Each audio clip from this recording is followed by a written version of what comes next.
అభిషేకము, 2 ఆరోహణము.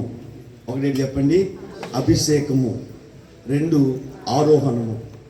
అభిషేకము పైనుంచి వచ్చేది, ఆరోహణము కింద నుంచి పైకి వెళ్ళేది. కాబట్టి ఈ 2 మాటలు మీకు ఈరోజు తెలియచేయాలని ఆశపడుతున్నాను. పరమగీతము 2వ అధ్యాయము మొదటి వచనాన్ని చదువుకుందాం. మొదటి వచనము, మొదటి మాట. నేను సారోను పొలములో పోయు పుష్పము వంటి దానను. చాలు. మహాపరిశుద్ధుడైన మా ప్రభువా, ప్రజలు నీ మాట కొరకు, నీ వాక్కు కొరకు పరిశుద్ధాత్మ నాయన ఏది మాట్లాడుతుందా మా హృదయములో ఆ మాట భద్రపరుచుకోవాలని ఆశతో నీ పాదాల దగ్గర ఉన్నారు. మనుషులు మాట్లాడితే మాకు తృప్తి కలగదయ్యా. మనుషులు మాట్లాడితే లోక సంబంధమైన మాటలయ్యి. యేసయ్యా, నీ ప్రజలందరితో దేవా పరిశుద్ధమైన పరలోక సంబంధమైన దేవ వాక్కులు నీ బిడ్డలకు వినిపింపబడినట్లుగా పరిశుద్ధాత్మడ ఈ స్థలముల నుండి మీరు మాట్లాడమని ప్రార్థన చేస్తున్నాను. నిలుచున్న నన్ను మరుగుపరచండి దేవా. నేను ఒట్టుకుండను, నన్ను పాత్రగా వాడుకోనండి, బోరగా వాడుకోనండి దేవా. నా నోటిని కట్టివేసి నాయనా పరిశుద్ధాత్మ వాక్ శక్తిని నీ ప్రజలందరికీ విడుదల చేయమని ప్రార్థన చేస్తున్నాను దేవా. నీకు వందనాలు. ఆత్మ సంగములతో చెబుతున్న మాట చెవుల గలవాడు వినుగాక. మా మధ్యకు దిగవచ్చి మాకు బోధించుచుండిన మంచి బోధకుడైన యేసు ప్రభుల వారి పేరట ఈ ప్రార్థన అడిగి వేడుకుంటున్నాము తండ్రి. ఆమేన్, ఆమేన్. పరమగీతము అనగా పరలోకములో పాడుకునిన పాట. ఈ పరమగీతంలో మనం చూస్తే యేసు ప్రభుల వారు అలాగే పరలోకము కొరకు సిద్ధపరిచిన సియోను కుమార్తె అనబడుతున్న సంఘము, రెండోదిగా యెరూషలేము కుమార్తెలు అనబడుతున్న నామకార్థ క్రైస్తవులు, 3 పాత్రలు ఈ పరమగీతంలో మనకు కనబడుతున్నాయి. ఈ పరమగీతంలో మనం చూస్తే 2వ అధ్యాయము మొదటి వచనములో ఆ మాట, నేను సారోను పొలములో పోయు పుష్పము వంటి దానను. దేవునికి స్తోత్రం. ఎవరి మాట పలుకుతున్నారు అని అంటే సియోను కుమార్తె ఈ మాట పలుకుతున్నట్లుగా యేసు ప్రభు వారు ఆ గ్రంథములో ప్రాణప్రియుడు అని పోల్చబడ్డాడు. సంఘమును సియోను కుమార్తెను ఆయన అంటాడు నా ప్రాణప్రియురాలు అని అంటుంది. ఇప్పుడు యేసు ప్రభుతో ఈ యొక్క ప్రాణప్రియురాలు అనబడుతున్న సంఘము సియోను కుమార్తె అంటుంది, నేను సారోను పొలములో పోయి పుష్పము వంటి దానును. ఈ లోకములో ఎన్నో పొలాలు ఉన్నాయి, ఆ పొలాలన్నీ నాకు సంబంధం లేదు. నేను ఎవరినో తెలుసా? చాలా మంది తన తండ్రి గొప్పతనాన్ని చెప్పడానికి నేను ఎవరినో తెలుసా, నా తండ్రి పేరు ఫలానా, గర్వముగా మాట్లాడుతారు. అలాగే నేనెవరను అంటే సారోను పొలములో పోయి పుష్పము వంటి దానును అని చెప్తూ ఉంది. సారోను అనగా మైదానము అని అర్థం. ఏంటి చెప్పండి? మైదానము. వాక్యంలో మనం చూస్తే ఈ మైదానము సారవంతమైన భూమి లేదా సమతలగా ఉన్న ప్రదేశము అని రాయబడింది. దేవునికి స్తోత్రం. సారోను అనగా మైదానము, మైదానము అనగా సారవంతమైన భూమి లేదా సమతల గల ప్రదేశము. దేవునికి స్తోత్రం. ఈ వాక్యములో మనం చూస్తే, నేను సారోను పొలములో పూయు పుష్పము వంటిదానును. యేసు ప్రభువుకు ఒక పొలం ఉంది. ఆయన అంటాడు, నా తండ్రి వ్యవసాయకుడు. యేసయ్యకు ఒక పొలం ఉంది. ఈ పొలమును ముందు చూస్తే సారోను పొలం. సారోను పొలము ఎవరికి సాదృశ్యముగా ఉన్నది అని ఆలోచన చేస్తే, యేసు ప్రభు యొక్క పొలానికి, దేవుని పొలానికి సాదృశ్యముగా మనకు కనబడుతూ ఉన్నది. దేవునికి స్తోత్రం. హల్లెలూయా, హల్లెలూయా. ఇప్పుడు నా తండ్రి మంచి వ్యవసాయకుడు కాబట్టి దేవునికి ఒక పొలం ఉంది. దేవుడు ఆ పొలాన్ని సేద్యపరిచి ఆ పొలములో 100 పంట పండాలని, ఆ పొలములో ఉన్న ప్రతి వాడు, ఆ పొలములో నాటబడిన ప్రతి మొక్క 100 ఫలించాలని ఆశపడుతూ ఉన్నాడు. దేవునికి స్తోత్రం. హల్లెలూయా. పొలము దేనిని సూచిస్తుంది అంటే సంఘమును సూచిస్తుంది. సంఘములో ఏముండాలి అని ఆలోచన చేస్తే, ఆది కాండము 24వ అధ్యాయములో మనం చూస్తే, రెబెకా ఇస్సాకును పరిణయ సమయములో, రెబెకా ఇస్సాకును కలుసుకున్న సమయంలో వస్తున్నప్పుడు 63వ వచనములో మనం చూస్తే, ఇస్సాకు పొలములో ధ్యానించడానికి వెళ్ళాడట. ఎక్కడికి వెళ్ళాడు చెప్పండి? పొలములో. ఇస్సాకు పొలములో ధ్యానించడానికి వెళ్ళాడు. అంటే పొలము అనగా దేవుని సన్నిధి ఉండే పొలము. చాలా పొలాలు ఉన్నాయి. ఆ పొలాల కోసం దేవుడు మాట్లాడుతున్నాడు. ఏ పొలము కోసం మాట్లాడుతున్నాడు అంటే, దైవ సన్నిధి ఏ స్థలములో ఉందో, ఏ పొలములో ఉందో, ఏ సంఘములో ఉందో ఆ పొలము కోసం మాట్లాడుతున్నాడు దేవుడు. ఇస్సాకును గురించి రాయబడిన మాట ఏమిటంటే, ఇస్సాకు పొలములో ధ్యానం చేయడానికి వెళ్ళాడు, దేవుని ఆరాధించడానికి వెళ్ళాడు, దేవుని స్తుతించడానికి వెళ్ళాడు. యేసు ప్రభు ఈ పొలము గురించి మాట్లాడుతూ, ఆ దినాన పొలములో 2 పని చేస్తుండగా ఒకరు ఎత్తబడతారు, ఒకరు విలువబడతారు. అనగా సంఘములో ఉన్న ప్రతి వారు కూడా, క్రైస్తవుడు అనబడుతున్న ప్రతి వాడు కూడా సంఘములోనే ఉన్నాడు, కానీ దైవ సన్నిధిలో లేడు. దైవ సన్నిధిలో లేడు. పేరు మట్టుకు సంఘములోనే, పేరు మట్టుకు నేను క్రీస్తు బిడ్డను, పేరు మట్టుకు క్రైస్తవుడును, క్రైస్తవుడిగానే ఉన్నాడు, పొలములోనే ఉన్నాడు. కానీ పొలములో 2 ఉన్నారు. యేసు ప్రభువారు ఏమంటున్నారు? పొలములో 2 పని చేస్తున్నారు, 2 పని చేస్తున్నారు, కానీ ఒక్కడు మాత్రమే ఎత్తపడటానికి కారణం ఏదో తెలుసా? పొలములో దైవ సన్నిధి, దైవ సన్నిధిలో ఉన్నవాడు ఎత్తబడతాడు. దేవునికి స్తోత్రం. హల్లెలూయా. ఇంకొక మాట చెప్పనా? యేసు ప్రభు వాక్యం రాయబడింది ఏంటి తెలుసా? కుమ్మరి వాని పొలము దాటిపోతే అది రక్తపు పొలముగా పిలువబడిందట. ఈ రోజున సంఘము అనబడుతున్న నిన్ను దేవుడు దాటిపోతే నువ్వు ఎలా పిలువబడుతుంది తెలుసా? శపింపబడిన వాడుగా కనబడుతున్నావు, రక్తపు పొలముగా కనబడుతున్నావు. దేవునికి స్తోత్రం. హల్లెలూయా. ఈరోజు వాక్యాన్ని త్వరగా ముగించాలనుకుని స్టాప్ చేసి మెసేజ్ చెప్తాను. దేవునికి స్తోత్రం. హల్లెలూయా.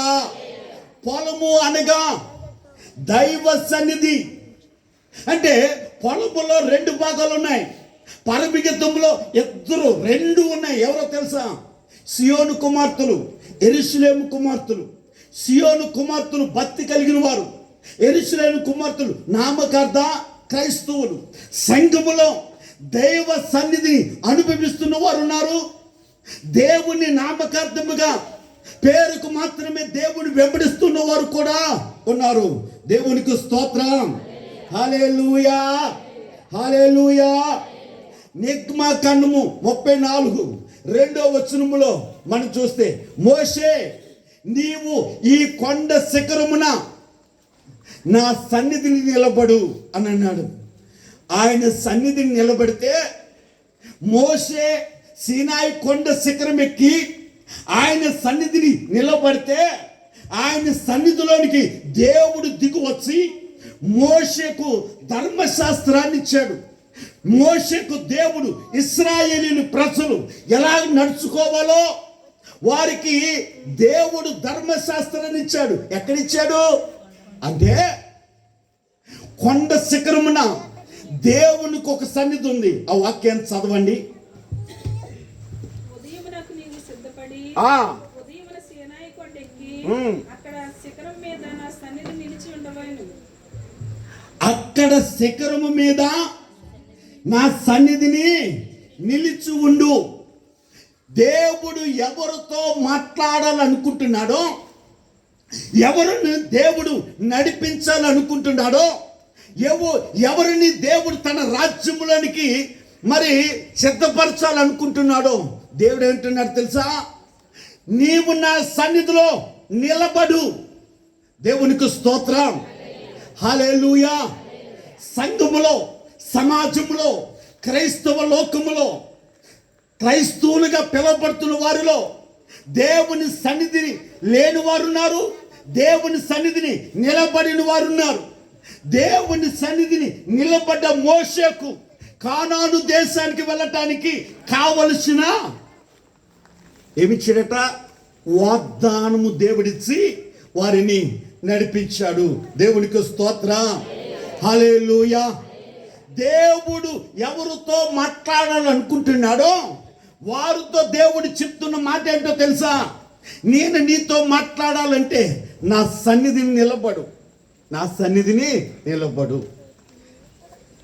దేవుని సన్నిధి ఎక్కడుంటుంది అని మనం ఆలోచన చేస్తే వాక్యాన్ని మనము గమనిద్దాం. దేవునికి స్తోత్రం. న్యాయాధిపతుల గ్రంథము 6వ అధ్యాయము 18వ వచనాన్ని మనం చదువుదాం. నేను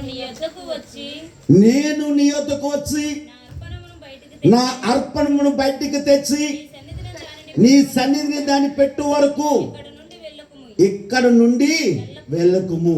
దేవునికి స్తోత్రం. ఇక్కడ గిద్యోను అనే వ్యక్తి మనకు కనబడుతున్నాడు. ఈ గిద్యోను మరి మనం చూస్తే ఈ అధ్యాయము 1వ వచనంలో మనం చూస్తే 11వ వచనంలో చదవండి. యెహోవా దూత వచ్చి అబీయెజ్రీయుడైన యోవాషునకు కలిగిన వప్రోములు మస్తకి వృక్షము క్రింద కూర్చుండేను. దేవునికి స్తోత్రం. ఇప్పుడు గిద్యోనుతో దేవుని దూత మాట్లాడాలని వచ్చింది. ఇప్పుడు గిద్యోనుతో మాట్లాడాలని వచ్చి ఇప్పుడు దూత ఎక్కడుందట? మస్తకి వృక్షం దగ్గర కూర్చుందంట. నేను అంటాను, దేవుడు నీతో మనిషితో మాట్లాడాలనుకున్నప్పుడు నడుస్తున్నప్పుడు మాట్లాడవచ్చు, పడుకున్నప్పుడు మాట్లాడవచ్చు, పని చేస్తున్నప్పుడు మాట్లాడవచ్చు. అంటే దేవుడు నువ్వు పడుకోవడంలో, నడవలో, పని చేయడంలో ఏదో టైంలో దేవుడు నువ్వు కనబడతావు. నువ్వు అప్పుడు మాట్లాడాలి కదా. దేవదూత ఏం చేస్తుంది తెలుసా? ఇప్పుడు ఆ మస్తకి వృక్షం దగ్గరకు వచ్చి దేవదూత కూర్చుని ఉందంట. కారణం ఏంటో తెలుసా? ఎప్పుడు గిద్యోను పొలములోనికి వస్తాడు, దేవుడు మాట్లాడాలి అని అంటే పొలములో నీవు ఉండాలి. ఎక్కడ పడితే అక్కడ మాట్లాడాడు. దేవదూత ఎప్పుడు గిద్యోను పొలములోనికి వస్తాడా అని చూస్తూ ఇప్పుడు గిద్యోను పొలములో ధాన్యాన్ని దొలగొట్టుకుంటున్నాడంట. ఎక్కడ చెప్పండి? పొలములో పని చేస్తున్నాడంట. గిద్యోనుకు దేవదూత కనబడింది. దేవునికి స్తోత్రం, హల్లెలూయా. గిద్యోను దేవదూతతో మాట్లాడుతున్నాడు. ఇదిగో దేవదూత, నువ్వు దేవుని యొద్ద నుండి వచ్చావా? అయితే నేను గబగబా లోనికి వెళ్ళి నా ఇంటికి వెళ్ళి మేక పిల్లను సిద్ధపరిచి పొంగని బచ్చాన్ని సిద్ధపరిచి నీ కొరకు నేను తెస్తాను, అప్పుడు వరకు ఎక్కడున్నామన్నాడట.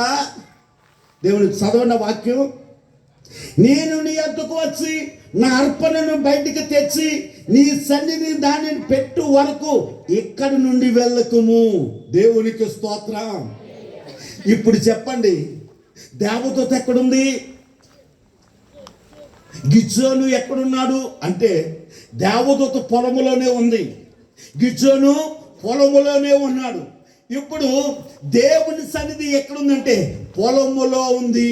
దేవునికి స్తోత్రం. హల్లెలూయా. జాగ్రత్తగా వినాలి ఈ మాట. వాక్యాన్ని మనం చూస్తే గిద్యోను అంటున్నాడు, ఇదిగో ఈ పొలములో నీవు నన్ను దర్శించావు కదా, నేను ఒక అర్పణ తెస్తాను, మేక పిల్లని సిద్ధపరుస్తాను, పొంగని బచ్చాన్ని సిద్ధపరుస్తాను, నేను అర్పణ తెచ్చే వరకు నీవు ఇక్కడే ఉండు అని అన్నాను. దేవునికి స్తోత్రం. హల్లెలూయా. 20వ వచనంలో మనం చూస్తే దేవుని దూత ఆ మాంసమును పొంగని బచ్చములను పట్టుకుని రాతి మీద పెట్టి నీళ్లు పోయమని అతనితో చెప్పాను. దేవునికి స్తోత్రం. గిద్యోను దేవునికి అర్పించడానికి అర్పణ మేక పిల్లని తీసుకొచ్చాడు, 2 పొంగని బచ్చాన్ని తీసుకుని వచ్చాడు. ఇప్పుడు అంటున్నాడు, ఇప్పుడు దేవదూత గిద్యోనుతో మాట్లాడుతూ ఆ బండ మీద ఈ మాంసాన్ని ఈ పొంగని బచ్చాన్ని పెట్టు అని ఇప్పుడు ఆ యొక్క అర్పణ మీద ఏం పోయమంటున్నాడు? నీళ్లు పోయాలి. దేవునికి స్తోత్రం. హల్లెలూయా. బండ యేసు ప్రభుల వారికి సాదృశ్యం. పాత నిబంధన గ్రంథములో మనుషులు బలులు అర్పించారు, అర్పణ హోమములు చేశారు, పొంగని బచ్చాలు ఇచ్చారు. అది ఇంపైన సువాసనగా దేవుడు ఆరగించాడు. కొత్త నిబంధనకు వచ్చేసరికి దేవుడు బలిని కోరుకోలేదు. ఏం కోరుకున్నాడంటే మనిషి హృదయాన్ని కోరుకున్నాడు. దేవునికి స్తోత్రం. గిద్యోను అర్పణ బండ మీద పెట్టినట్లుగా ఈ రోజున దేవుని పొలము అనబడుతున్న సంఘములో ఉన్న దేవుడు నీతో మాట్లాడుతున్న మాట ఏంటో తెలుసా? నీ హృదయమును బండ మీద అనగా ప్రభువులో పెట్టు, ప్రభువుకు అప్పగించుకో. ప్రభు అను బలి, క్రీస్తు అను బండ మీద, క్రీస్తు అను బలిపెట్టి మీద మన హృదయాన్ని పెట్టాలట. దేవునికి స్తోత్రం. ఎప్పుడు దేవునిలో నీ హృదయాన్ని పెడతావో, ఇప్పుడు దేవదూత అంటుంది ఆ అర్పణ మీద నీళ్లు పోయి, ఆ అర్పణ మీద నీళ్లు పోయి అని అన్నది. దేవునికి స్తోత్రం. నీళ్లు దేవుని వాక్యానికి గుర్తు, నీళ్లు ప్రార్థనకు గుర్తు.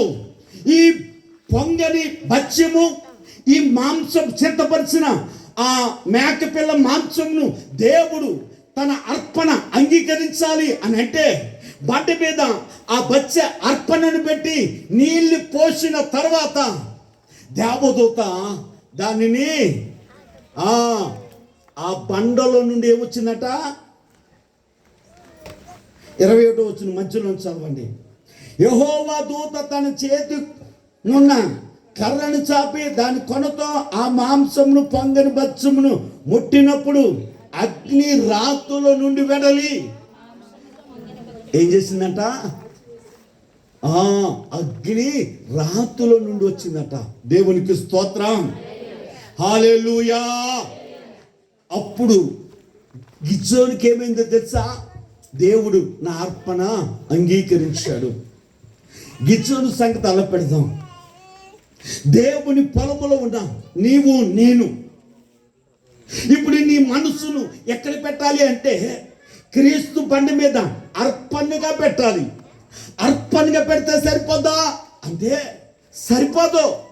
దాని మీద నీళ్లు పోయాలి అనగా దేవుడు నిన్ను తన అగ్ని చేత కాల్చాలి.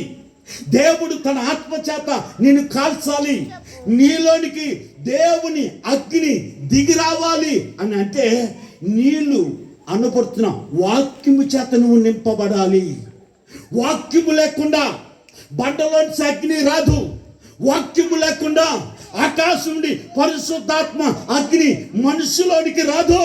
ఒక మనుషుడు క్రీస్తు బండి మీద వెలిగించాలి, కాల్చబడాలి, ఆ పరిశుద్ధాత్మ శక్తి చేత నింపబడాలి అని అంటే నువ్వు దేవుని వాక్యముతో నింపబడాలి, ప్రార్థనతో నింపబడాలి. దేవునికి స్తోత్రం. ప్రతిరోజు దేవా నా హృదయాన్ని నీకు అర్పిస్తున్నాను, నా హృదయాన్ని నీకు అర్పిస్తున్నాను, నా మనసును నీకు అప్పగిస్తున్నాను, నా హృదయాన్ని నీ పాదాల దగ్గర పెడుతున్నాను అని అంటున్నావు. కానీ ఆ హృదయం మీద నీళ్లు పోస్తున్నావా? ఆ అర్పణ మీద నీళ్లు పోస్తున్నావా? దేవదూత గిజోనుతో మాట్లాడుతుంది. గిజోను, ఈ అర్పణ బండలో నుండి అగ్ని పుట్టి ఈ అర్పణ కాల్చాలి, ఈ అర్పణ దేవుడు అంగీకరించాలి అని అంటే ఈ అర్పణ మీద నీవు నీళ్లు పోయాలి. నీవు దేవునికి అంగీకరింపబడాలి అంటే వాక్యము నీలో ఉండాలి, వాక్యము చేత నువ్వు నింపబడాలి, వాక్యము చేత నీవు నింపబడాలి. నీలో ప్రార్థన అనే నీరు ఉండాలి. నారుమడికి నీరు ప్రాముఖ్యము, మనిషికి వాక్యము ప్రాముఖ్యము. నారుమడిలో నీరు లేనప్పుడు నారు ఎలాగ ఎండిపోతుందో, మనసులో నీరు లేకపోతే, మనసులో వాక్యము లేకపోతే మనిషి ఎండిపోయిన జీవితాన్ని కలిగి ఉంటాడు. దేవునికి స్తోత్రం. హల్లెలూయా, హల్లెలూయా. దేవునికి స్తోత్రం. ఒకటి పైనుండి వచ్చేది ఏంటది? అభిషేకం. కింద నుండి వచ్చేది దానికోసం కూడా మీకు చెప్తాను. దేవునికి స్తోత్రం. రాజుల గ్రంథంలో మనం చూస్తే 18వ అధ్యాయము 33 వచ్చినాయని మనం చూద్దాం.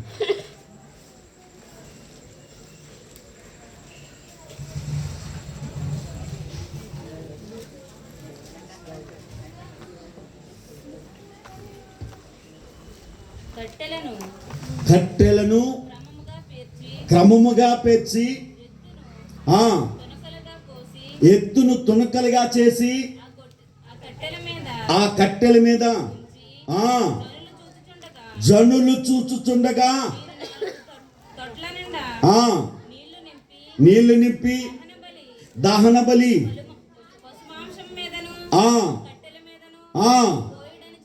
దేవునికి స్తోత్రం. ఏలియా, ఇక్కడ ఏలియాని మనం చూస్తే ఏలియా ఇశ్రాయేలీయులతో మాట్లాడుతున్నాడు. మీరు 2 మనస్సులు కలిగి ఉన్నారు. మా పిల్లలు చాలా గోలగా మాట్లాడుతున్నారు. పిల్లలు కొంచెం కంట్రోల్లో పెట్టండి. యూత్ ద్వారా పిల్లలు కొంచెం కంట్రోల్లో పెట్టండి. ఆవిడేంటి మీకు స్త్రీలకి అక్కడ పని లేదు. మీకు నేను ఎవరు చెప్పాను వాళ్ళు వెళ్తారు. మీరు మధ్యలో మీరు లేగొద్దు. దేవునికి స్తోత్రం. హల్లెలూయా, హల్లెలూయా. ఏలియా బయలు ప్రవక్తలకును ఏలియాకును, బయలు ప్రవక్తలు ఏలియా బలిపీఠాలు కట్టారు. సమయం లేదు కాబట్టి నేను ఏలియాని గురించి చెప్తాను. ఏలియా సమయం వచ్చింది. ఏలియా బలిపీఠాన్ని కట్టి కట్టెలను పేర్చి సిద్ధపరిచిన ఎద్దు మాంసాన్ని ఎక్కడ పెట్టాడంటే ఆ కట్టెల మీద పెట్టాడు. ఇప్పుడు ఆకాశం నుండి అగ్ని దిగిరవ్వాలి, ఆకాశం నుండి అగ్ని దిగిరవ్వాలి. నా వైపు చూడాలి. వాక్యం చెప్పేటప్పుడు చాలా దేవుడు నీతో ఏది మాట్లాడతాడన్నది ఉండాలి. నువ్వు అటు ఇటు చూస్తే నువ్వు దేవుని మాటను అవమానపరిచినట్టు అవుతుంది. దేవునికి స్తోత్రం. హల్లెలూయా. మనకొక క్రమం ఉండదు. దేవుని వాక్యాన్ని విందాం. దేవునికి స్తోత్రం. ఏలియా బలిపీఠం మీద కట్లు పేర్చాడు, బలి మాంసాలు పెట్టాడు. ఇప్పుడు అంటున్నాడు ఆ కందకం, ఆ కట్టెలు, బలిపీఠం తడిసిపోయినట్లుగా, అర్పణ తడిసిపోయినట్లుగా దాని మీద నిండా నీళ్లు పోసాడట. నీళ్లు పోసిన తర్వాత ఏలియా ప్రార్థన చేస్తున్నాడు, దేవా ఆకాశము నుండి అగ్ని దిగివచ్చి ఈ బలిపీఠం మీద ఉన్న ఈ కట్టెలను, ఈ కందకమును, దాని మీద ఉన్న అర్పణను దహించును గాక అని ప్రార్థించగానే ఆకాశము నుండి అగ్ని దిగివచ్చి ఈ బలిపీఠం మీద అగ్ని దిగివచ్చి బలిపీఠం మీద ఉన్న మాంసమును, కట్టెలను కాల్చివేసింది. దేవునికి స్తోత్రం. ఎప్పుడు ఆకాశం నుండి అగ్ని దిగివచ్చింది అని అంటే, ఎప్పుడు నీళ్లు పోయబడ్డాయో అప్పుడు ఆకాశం నుండి అగ్ని దిగివచ్చింది. దేవునికి స్తోత్రం. హల్లెలూయా. యేసు ప్రభుల వారు ఆయన బాప్తిస్మము తీసుకుని యోర్దాను నదిలోంచి బయటికి రాగానే యేసు ప్రభువులోనికి పరిశుద్ధాత్ముడు దిగివచ్చినట్లుగా వాక్యము రాయబడింది. మేడ గదిలో అగ్ని నాలుకలుగా దిగివచ్చినట్లుగా వాక్యము రాయబడింది. దేవునికి స్తోత్రం. హల్లెలూయా. ఈ దినమందు పరలోకం నుండి పరిశుద్ధాత్మ అగ్ని అభిషేకము, మనుషులు అభిషేకం అనేది మనుషులు ఇచ్చేది కాదు, అభిషేకం అనేది దేవుడిచ్చేదే. మనుషులు ఇచ్చిన అభిషేకం లేదు. నీకు కావలసినది పరలోకపు అభిషేకం, పరిశుద్ధాత్మ అభిషేకం. అభిషేకము నీవు పరలోకపు అభిషేకం కొరకు కనిపెట్టు. నీలోనికి దేవుని ఆత్మనే అగ్ని దిగి రావాలంటే నీవు వాక్యము చేత నింపబడాలి, వాక్యము చేత నీవు తడపబడాలి. నీలో ప్రార్థననే నీరు, వాక్యమనే నీరు నీలో ఉంటే దేవుడు అంటున్నాడు, నువ్వు తడపబడుతున్నావా? వాక్యముతో తడపబడుతున్నావా? నా ఉపదేశమును వర్షముగాను, నా ఉపదేశము ఆకాశపు మంచుగా ఏం చేస్తుందట? భూమిని, పొలాన్ని తడుపుదట. ఆయన ఉపదేశము వర్షం వంటిది, ఆయన ఉపదేశము మంచు వంటిది. మంచు మనుషులను తడుపునట్లుగా, వర్షము పొలాన్ని తడుపునట్లుగా దేవుని వాక్యములో నీవు తడపబడుతున్నప్పుడు దేవుని వాక్యం అంటుంది, గిజ్జోను అర్పణ మీద నీళ్లు పోయగానే రాతిలో నుండి, ఎక్కడి నుండట? రాతులో నుండి అగ్ని పుట్టింది. ఏలియా నీళ్లు పోయగానే ఆకాశము నుండి అగ్ని దిగివచ్చి కాల్చినట్లుగా ఈ దినమందు నీవు నేను కూడా సారోను పొలములో దైవ సన్నిధిలో నిలిస్తే, దైవ సన్నిధిలో ఉన్న నీవు దేవుని ఆత్మచేత నింపబడాలి అని అంటే, కాల్చబడాలి అని అంటే వాక్యం నీలో ఉండాలి. దేవునికి స్తోత్రం. ఆకాశం నుండి అగ్ని దిగవచ్చింది. ఏలియా బలిపీఠాన్ని కాల్చివేసింది. ఈ రోజున అర్పింపబడేది పశుమాంసము కాదు, అర్పింపబడేది పొంగని భక్ష్యము కాదు. ఎవరు అర్పింపబడుతున్నారు? మనము ప్రభువుకు అర్పించుకోవాలి. మనము దేవునికి అర్పణగా అంగీకృతమవ్వాలి. దేవునికి మనము అంగీకరింపబడకుండా, అభిషేకము పై నుండి రాకుండా మనం ఎక్కడికి వెళ్ళామంటే ప్రభు దగ్గరికి వెళ్ళలే. దేవునికి స్తోత్రం. ప్రకటన గ్రంథములో రాయబడిన మాట, ఆత్మయు పెండు కుమార్తెయు ఇక్కడకు ఎక్కురమ్ము. యేసు ప్రభు వారు మేఘం మీదకి వస్తారు. ఆయన మధ్యాకాశంలో మేఘం మీదకి వస్తారు. ఆయన మేఘం మీద యేసు ప్రభు ఈ భూమి మీద ఉన్న పరిశుద్ధాత్మను, సంఘాన్ని పిలుస్తున్నాడు. ఈ భూమి మీద ఉన్న పరిశుద్ధాత్ముడే నిన్ను ఆ పరలోకానికి తీసుకుని వెళ్తాడు. అభిషేకము పై నుండి వచ్చేది. దేవునికి స్తోత్రం. అభిషేకము పై నుండి వచ్చేది. దేవునికి స్తోత్రం. రెండోదిగా మనం చూద్దాం. న్యాయాధిపతుల గ్రంథము 13వ అధ్యాయము 9వ వచనాన్ని చదువుదాం.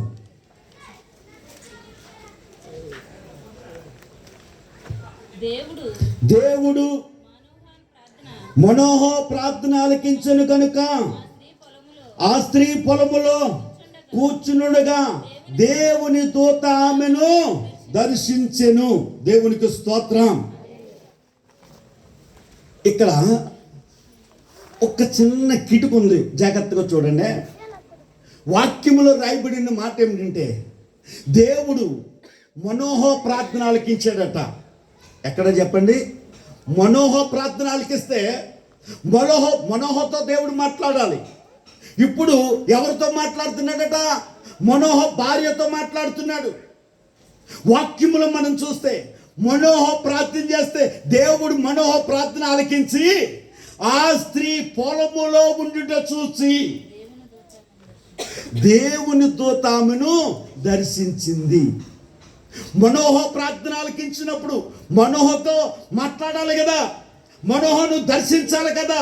కానీ మనోహ పొలములో లేడు. ఆ స్త్రీ ఎక్కడుందట? పొలములో ఉంది. అనగా పొలములో ఏముంది? దైవ సన్నిధి. దైవ సన్నిధిలో ఆ మనోహ భార్య ఉంది. దేవునికి స్తోత్రం. హల్లెలూయా. 15 వచనాన్ని చదవండి. 13, 15. అప్పుడు మనోహ మేము ఒక మేక పిల్లను సిద్ధపరిచి నీ సన్నిధిని ఉంచు వరకు నీవు ఆగుమని మనము చేసుకుంటున్నామని. దేవునికి స్తోత్రం. ఇప్పుడు మనోహ ఏమంటున్నాడు? తన భార్య ఇద్దరు కలిసి, మనోహ చాలా కాలం నుండి ఆ దంపతులకు ఎవరు లేరంటే పిల్లలు లేరు. చాలా కాలం నుండి వారు ప్రార్థన చేస్తున్నారు. దేవుడు ఇప్పుడు మనోహ ప్రార్థన ఆలకించి స్త్రీతో మాట్లాడుతున్నాడు. దేవునికి స్తోత్రం. ఇప్పుడు మేక పిల్లని సిద్ధపరిచి దేవుని సన్నిధికి అర్పణగా తెచ్చారంట. ఎలా తెచ్చారు చెప్పండి? దేవుని 19వ వచనాన్ని చదవండి. అంతటా మనోహ నైవేద్యముగా నేను ఒక మేక పిల్లని తీసుకుని ఒక రాతి మీద యెహోవాకు అర్పించెను. మనోహయు అతని భార్యయు చూచుచుండగా యెహోవా దూత ఒక ఆశ్చర్య కార్యము చేసెను. దేవునికి స్తోత్రం. హల్లెలూయా. ఒకటి అర్పణ ఏం చేయబడింది? బండలో నుండి అగ్ని వచ్చి అర్పణ కాల్చేసింది. ఆకాశం నుండి అగ్ని వచ్చి అర్పణను కాల్చివేసింది. అనగా మనుషులోనికి పరలోకం నుండి పరిశుద్ధాత్మ దిగి వచ్చుట. ఇదేంటి చెప్పండి? మనుషులోనికి పరలోకం నుండి పరిశుద్ధాత్మ దిగి వచ్చుట. దేవునికి స్తోత్రం. రెండోదిగా మనం చూస్తే మనోహ తన భార్య ఇద్దరు కూడా గిచ్చును అర్పణ తెచ్చినట్టుగా మేక పిల్లను సిద్ధపరిచి పొంగని బచ్చిమును సిద్ధపరిచి ఇప్పుడు ఎక్కడ తెచ్చారట? దేవుని సన్నిధిలోనికి తెచ్చారట. వాక్యములు మనం చదువుతూ ఉంటే ఒక ఆశ్చర్యకార్యం చూస్తారు. ఎట్లా అనగా జ్వాలలను బలిపీఠము నుండి ఆకాశమును తేరు చూచుచుండగా యెహోవా దూత బలిపీఠమునున్న ఆ జ్వాలలలో పరముకు ఆరోహణమయును. ఈ అర్పణ మీద అగ్ని జ్వాల కాల్చుచూ ఉండగా ఆ బలిపీఠం మీద ఆ అర్పణ అగ్ని చేత కాల్చుచుండగానట దేవుని దూత ఏమైందట? పరముకు ఆరోహణమాయను. దేవునికి స్తోత్రం. ఎప్పుడు నీవు ప్రభువులకు అప్పగించుకుని నీవు దేవుని అగ్ని చేత ఆత్మ చేత కాల్చబడతావో అప్పుడు దేవుని బలిపీఠం మీద ఉన్న దేవుడు నిన్నేం చేస్తాడో తెలుసా? దేవదూత అర్పణను కాల్చి పరలోకానికి ఎలాగున ఆరోహణమైందో దూతాన్ని పడుతున్నా నీలో పరిశుద్ధాత్ముడు ఉంటే నిన్నేం చేస్తా తెలుసా? ఆ బలిపీఠము నుండి నిన్నేం చేస్తా తెలుసా? ఆయన మహాదినమందు ప్రత్యక్షమైనప్పుడు, ఆయన మహిమలో ప్రత్యక్షమైనప్పుడు, ప్రభు రాకడ సమయంలో ఆయన మేఘం మీద వచ్చినప్పుడు నీలో ఉన్న ఆత్మ దూత ఎలాగున ఆరోహణమైందో నిన్ను కూడా అదే రీతిగా ఆ పరిశుద్ధాత్ముడు ఆరోహణమవుతాడు. దేవునికి స్తోత్రం. నీలో ఉండేది ఎవరో పరిశుద్ధాత్మ. దేవునికి స్తోత్రం. అపోస్తుల కార్యాలలో ఒలీవ కొండ మీద యేసు ప్రభు ఆరోహణమవుతూ ఉండగా దేవదూత అక్కడున్న గలిలయ మనుషులతో మాట్లాడుతుంది. గలిలయ మనుషులారా, మీరేం చూస్తున్నారు? పరలోకానికి ఆరోహణమవుతున్న యేసే తిరిగి ఏ రీతిగా ఆరోహణమయ్యాడో అదే రీతిగా తిరిగి వస్తాడు. ఆయన మేఘం మీదకి తిరిగి వస్తే నీవే కనుక క్రీస్తు బలిపీఠం మీద ఆయన బండ మీద నీళ్లు పోయబడి వాక్యము చేత నింపబడి నీవు ప్రార్థన చేత నింపబడిన తరువాత పరిశుద్ధాత్మ అగ్ని చేత నీవు కాల్చబడుతున్న సమయంలో నీలో ఉన్న పరిశుద్ధాత్ముడు నీ ఆత్మను నిన్ను ఆ పరలోకానికి ఏం చేస్తాడట? ఆరోహణము చేస్తాడట. దేవునికి స్తోత్రం. హల్లెలూయా. ఒకటి పరలోకం నుండి వచ్చేది, రెండు భూమి మీద నుండి పరలోకం వెళ్ళేది. ఒకటి పరలోకం నుండి దిగి వచ్చేది పరిశుద్ధాత్ముడు, భూమి మీద నుండి నిన్ను పరలోకానికి తీసుకెళ్ళేది ఆరోహణము. దేవునికి స్తోత్రం. హల్లెలూయా. పరలోకం నుండి అగ్ని అనబడుతున్న పరిశుద్ధాత్ముడు భూమికి దిగడానికిని, అర్పణ మీద దిగడానికిని, ఈ అర్పణ మీద ఈ కింద ఈ బండ మీద ఉన్న అర్పణ దేవదూత పరలోకానికి ఆరోహణం అవటానికి రెండు ఒకటే. అర్పణ రెండు ఒకటే. కారణం ఏంటట? అర్పణ. పరలోకం నుండి అగ్ని దిగరవటానికి, దేవదూత పరలోకానికి ఆరోహం అవటానికి కారణం ఏంటి? అర్పణ. దేవునికి స్తోత్రం. దేవుడు బలిని కోరుకునే దేవుడు కాదు. ఏం కోరుకుంటున్నాడట? నీ హృదయాన్ని కోరుకుంటున్నాడు ఆయన. నీ హృదయము ప్రభువుకు అప్పగించి ఆయన బలిపీఠం మీద పెట్టి నీవు నీ మీద అగ్ని వర్షము, పరిశుద్ధాత్మ అగ్ని వర్షము కుర్చబడినట్లుగా నీవు పరలోకానికి ఆరోహణమును అగునట్లుగా నీవేం చేయబడాలి? వాక్యము చేత నింపబడాలి. వాక్యము చేత నింపబడాలి. ప్రార్థన చేత నింపబడాలి. వాక్యము లేకుండా, ప్రార్థన లేకుండా నీ మీదకి పరిశుద్ధాత్మకు దిగిరాదు.